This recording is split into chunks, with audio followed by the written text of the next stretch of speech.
Dreaming of youthful, radiant, glass-like skin? Say goodbye to dullness, fine lines, and lifeless skin and say hello to the power of nature.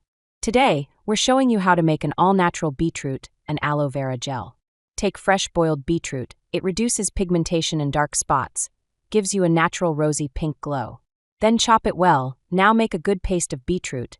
It promotes collagen production and enhances blood circulation to the skin. Now take 2 tablespoons of aloe vera gel, which is rich in vitamins E, A, and B12. It soothes inflammation, tightens the skin, and calms sunburn. Add beetroot paste in aloe vera gel and mix it well. Now pour a few drops of tea tree oil, then stir well until smooth and gel-like. Store in a small airtight container and refrigerate good for 7 to 10 days. It works like a natural anti-aging serum plus glow booster, and it's super simple to make. Your skin doesn't need expensive serums to glow, it needs natural love. This beetroot aloe vera gel is not just a remedy, it's a complete skin transformation in a jar. If you try this at home, let us know how your skin feels. Like, share, and subscribe for more magical DIY beauty recipes that actually work.